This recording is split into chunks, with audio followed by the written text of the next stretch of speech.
Here we are with my old friend, colleague, and Hall of Famer, Steve Flink. Steve, were you surprised about the shocking announcement made by Mr. Giudicelli, who comes from Corsica, like Napoleon, and and Guy Forget, when they said, okay, no problem, we will move the Roland Garros to September 20 till October 4. What do you think? Shocked is putting it mildly. I was flabbergasted because I couldn't understand.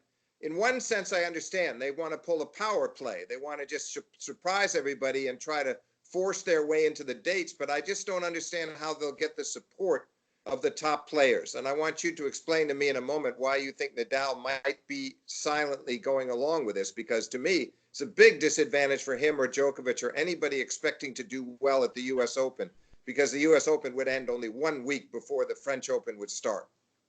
Yeah, well, at the same time, which is the best chance for Rafa Nadal to win a slam?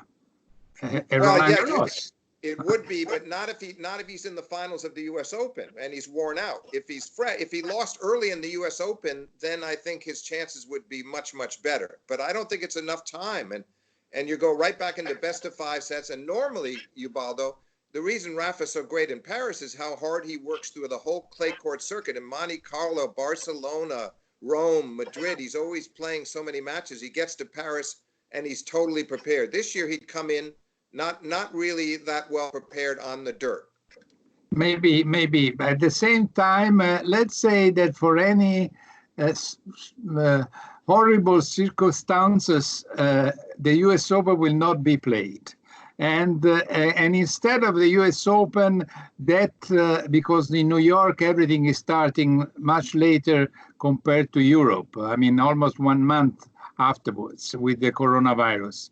Maybe that one chance could be that to replace the U.S. Open, it could be Rome, Monte Carlo, or some clay tournaments. In that case, it would work. Even for Nadal. I mean, you cannot exclude that. No, that's a good point. I just think it's a lot of speculation. You're right. If that happened to unfold the way you described, it would be ideal for Nadal. And then he would almost have a great chance to win his 13th. When will he ever stop? 13 titles. It's just mind-boggling. But I understand what you mean. But I think that scenario, we can't be so sure about it. We really can't be sure. Oh, well, nobody can be sure. But the only thing is that, first of all, someone said, oh, Nadal is kind of selfish since he's an ATP important player, ATP board, or so on, somehow to sponsor the decision taken by Giudicelli and Forget. But at the same time, someone could object. Well, what about Roger Federer, who decided to create the Laver Cup together with his manager and putting his event against ATP tournaments, WTA tournaments, stealing players from those tournaments? I mean, every player seems to do his own interest and business. That's a fair point. That's a good point.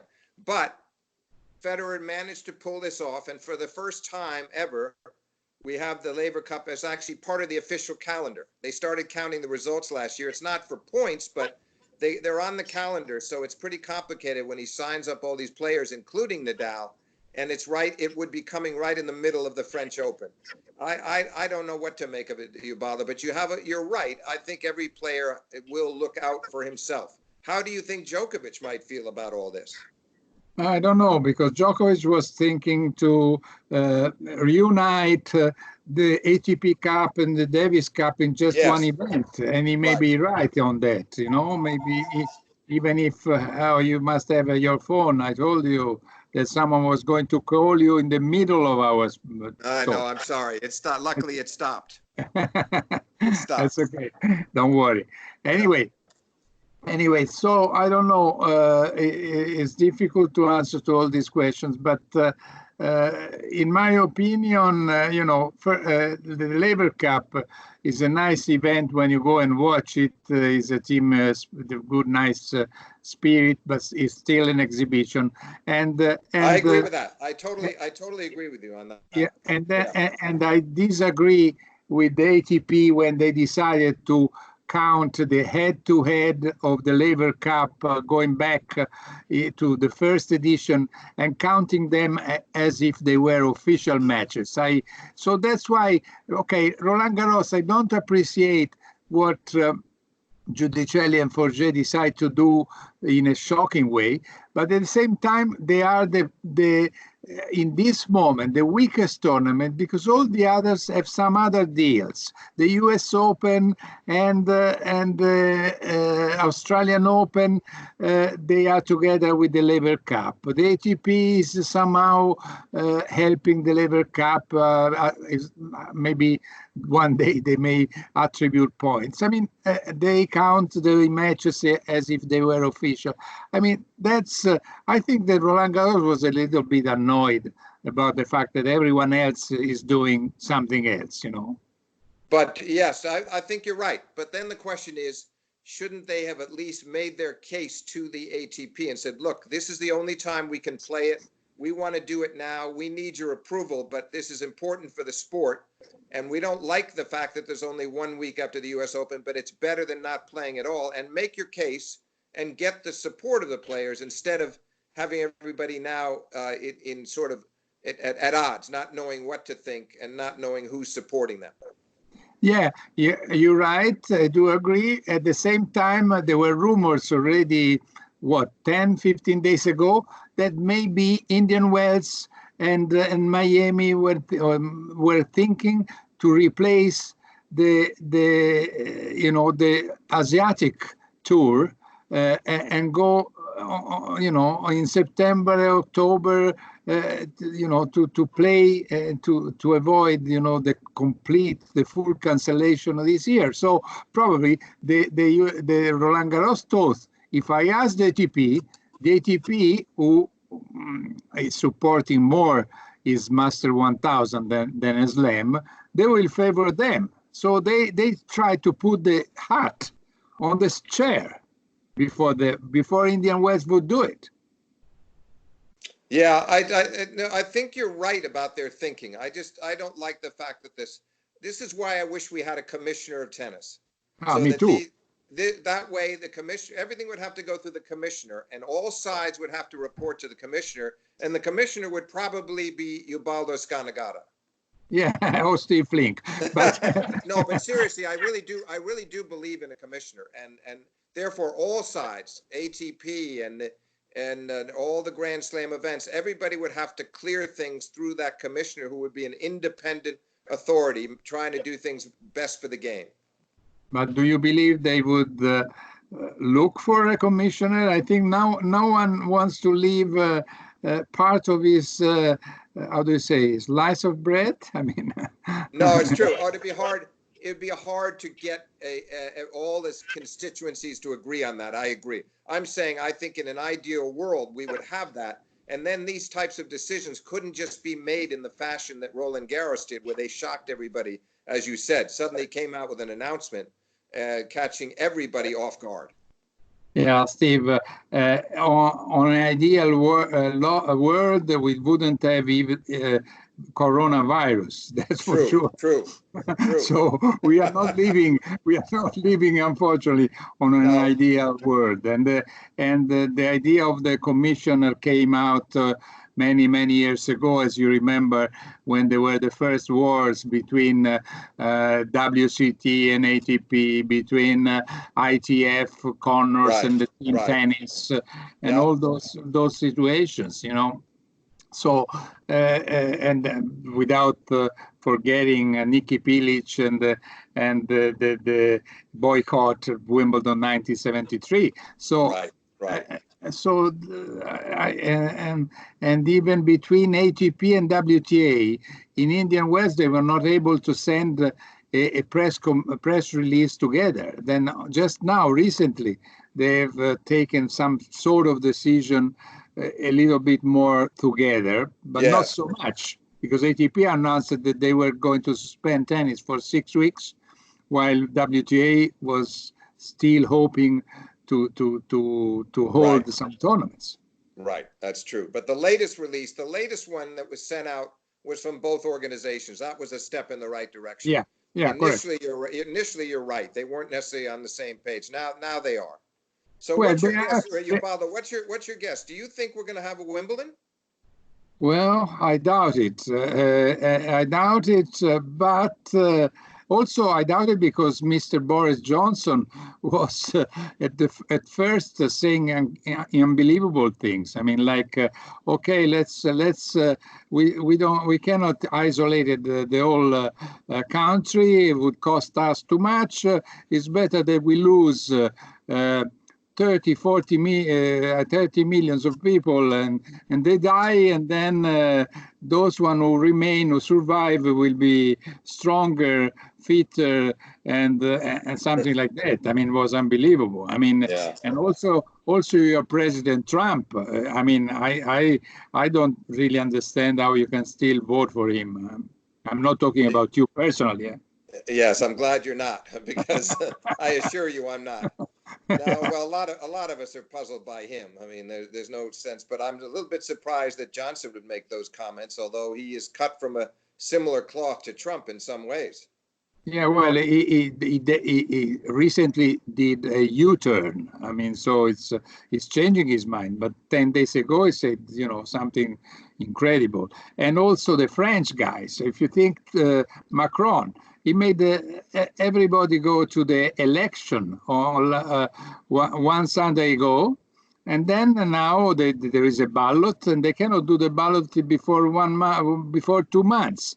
And it was ridiculous. Then they closed the schools. So, I mean, all these politicians are doing unbelievable things. Then Italy is in the eye of we call it eye of the cyclone, I don't know, of the tornado, Yeah. because we in my opinion, we are doing a very bad communication because we say all people who die because of coronavirus, when actually it's only less than 1% who die only because of coronavirus. Those who are dying, and they are around 80 years old or so, they have also 2 or 3 other illnesses. While Yes. the Germans, they do exactly the opposite. They say, we have 30 people who died, and they are 30 who have died just because of coronavirus. They didn't have anything else. But so in Italy, they say 4,000. In Germany, they say 30. And none of the two numbers are really, you cannot compare, how do you say, apples with pears. Yes. Right. Right. So the general image is that Italy is the worst place where to be right now. I'm not saying they are wrong. I'm saying probably so, but the difference is not the one that shows. I mean, you'll see unfortunately, that the problem, the pandemia is everywhere. It's all Europe. It's not just Italy. And it's True. not, I have no reason to, it's not that I'm defending a country. I'm just saying my country made, in my opinion, a mistake in communication, saying, and maybe it wanted to create alarm in the people to persuade them to stay home. And they are right. The more we stay home, the better it is. It's more difficult that the epidemic, the pandemic, circles around. But while others were more, instead of copying the example, they were more uncertain what to do. They should have seen what was better to do. Anyway, we are not talking about tennis anymore. Well, but no, I know, but you know what? To get back to your original point, I agree with you that I think I would say, if I would guess right now, that the odds would be against Wimbledon being played more than 4, slightly against. And I hate to say it because I don't want to see it happen, but that complicates things even more, because what about if they want to try to get a date later could they try to play theirs and sometime before the US Open? I don't know where this all leads if everybody wants to change dates. Yeah.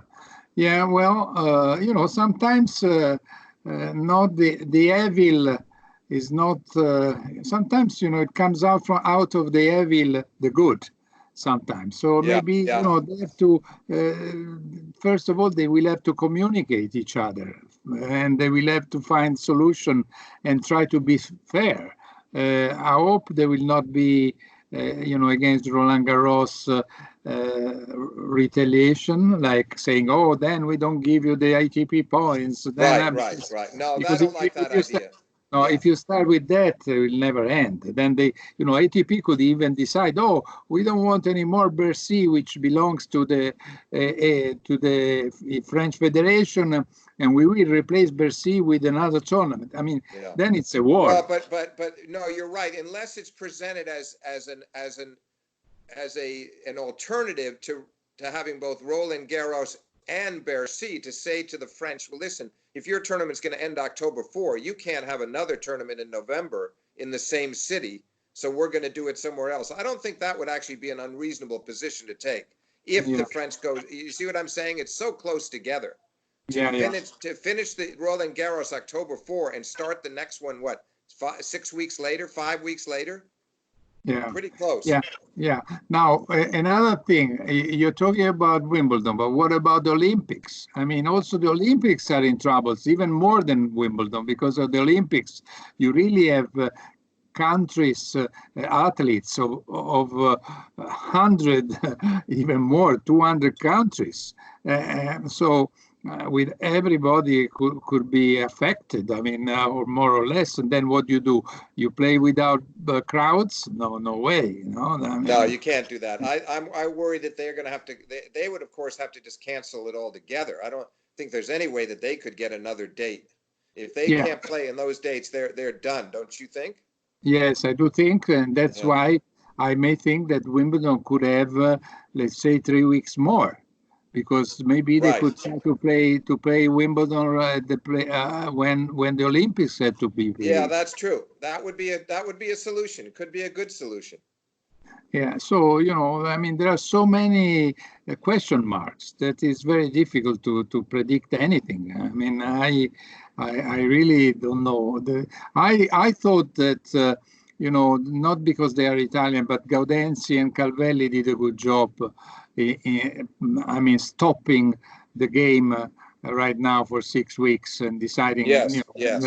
It wasn't easy, because in Europe, where, as I said, there were people like Macron, like Johnson, like Merkel, who were not so determined to decide what to do. They took a decision, and I think they did well. I mean, they preserve health is the first thing. They thought it through. They did the 6 weeks right away. Then they waited. They heard what Roland Garros was doing, and then they decided everything up till June 7 is done, which is smart. I think they had to do it, Ubaldo. But let's hope that somehow there'll be a breakthrough after June, because tennis fans are going to be starving for their sport.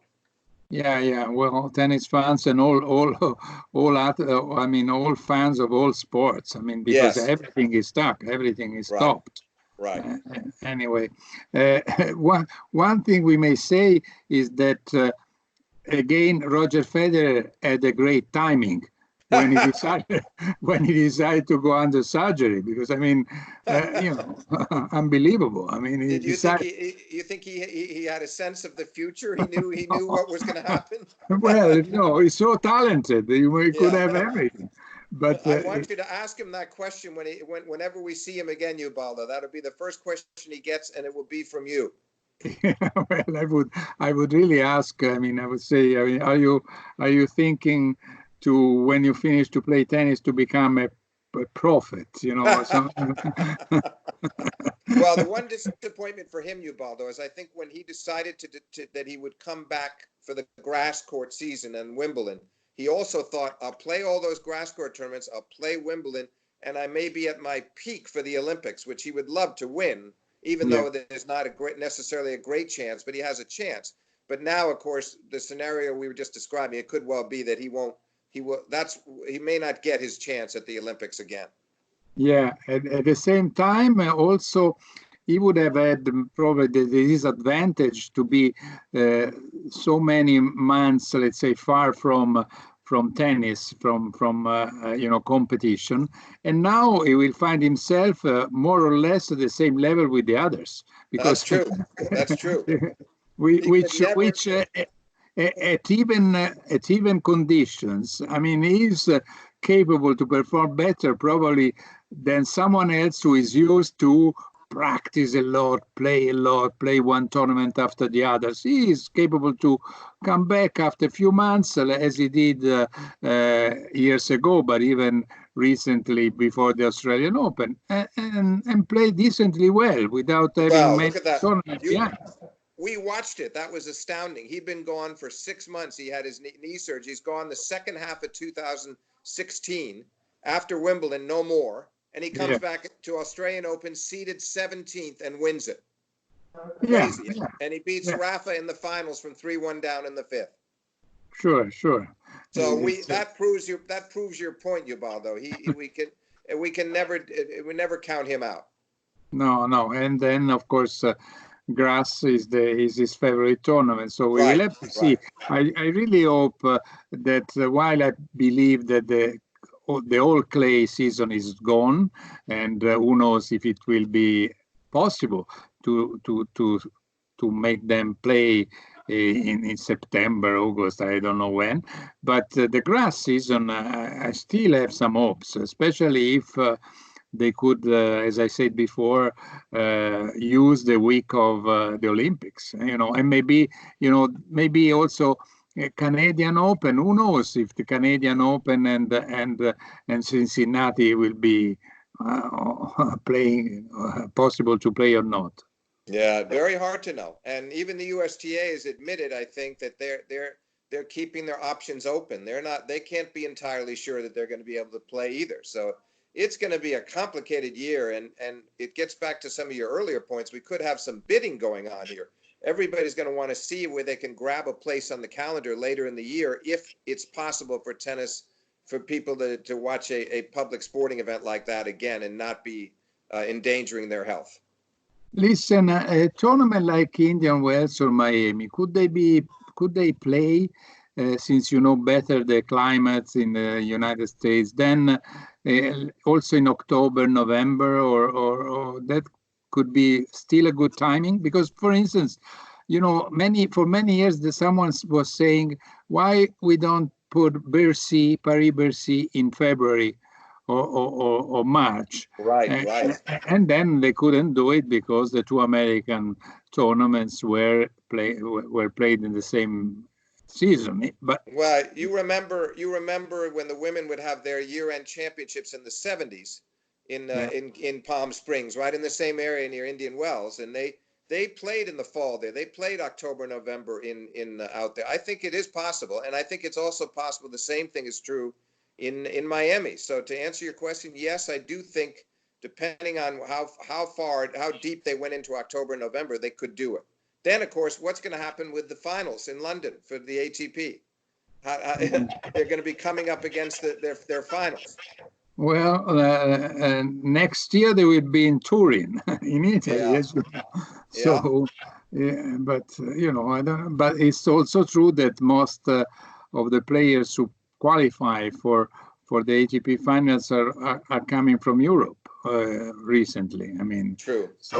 I think last year they were all 8 Europeans, because when Nishikori dropped out, there were 8 Europeans out of 8. Yeah. So to come back eventually to play the finals in Europe for European players would be okay.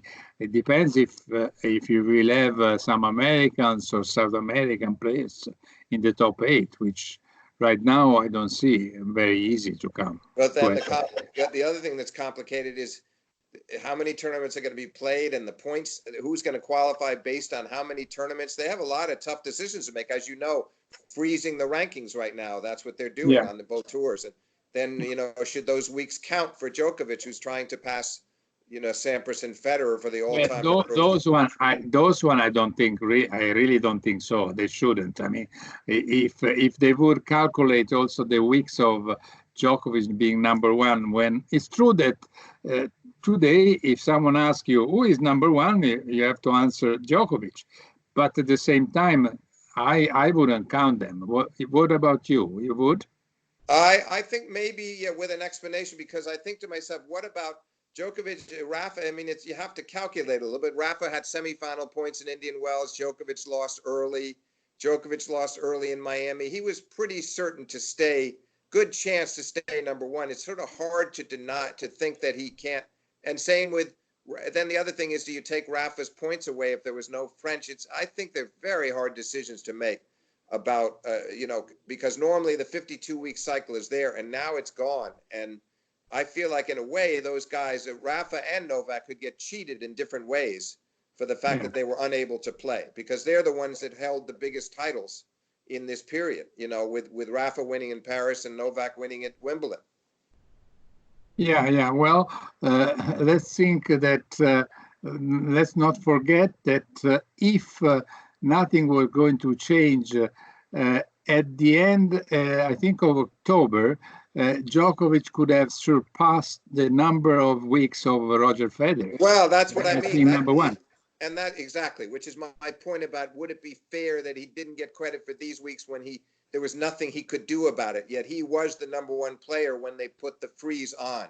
That's where I think, and maybe it's unfair to him to not have it, because he does want that record pretty badly, and he's only 5 weeks behind Sampras, 281 to 286, and Federer's up there at 310. So well, when we talk about Sampras, for some reason, you know everything. For some reason, maybe because I'm writing a book on him. I know. That's why was the assist I was going to give you. I mean, when this book is coming out, and what will be the headline? I mean, what is the name of the title of the book? The title of the book is Pete Sampras: Greatness Revisited.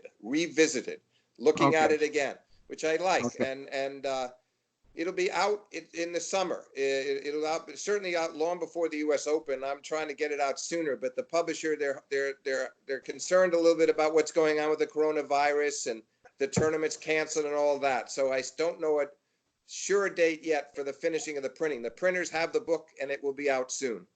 Okay. Did you? How many pages is going to be the book? Do you know it?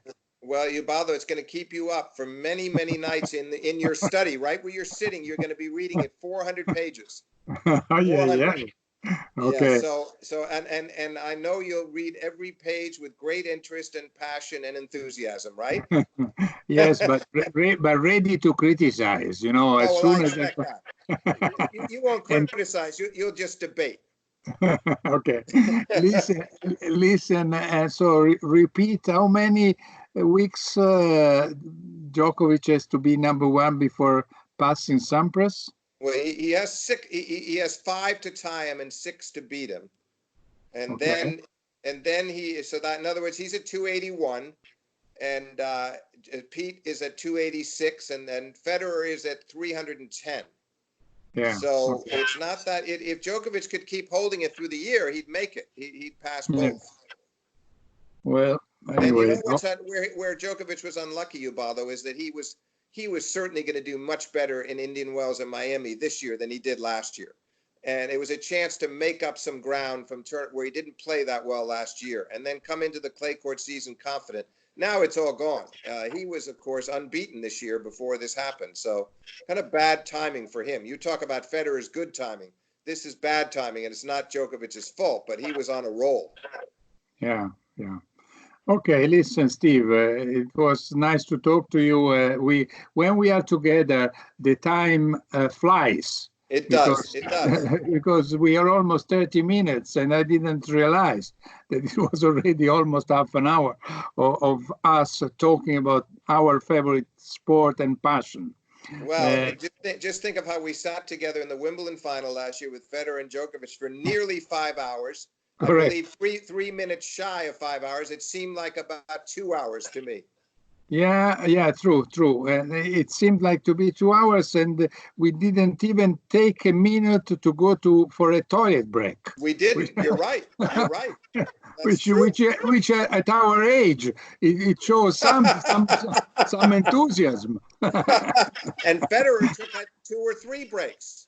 2 Yeah. or 3 bathroom breaks. Oh, I always thought we were much better than Federer.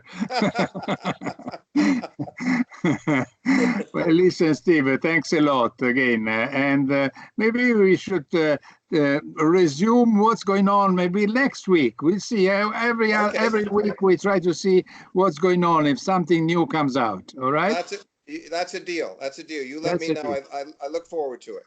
Okay, so thanks again to my old friend, colleague, and Hall of Famer Steve Flink, my best friend in the circuit. Ciao. Thanks, Ubaldo.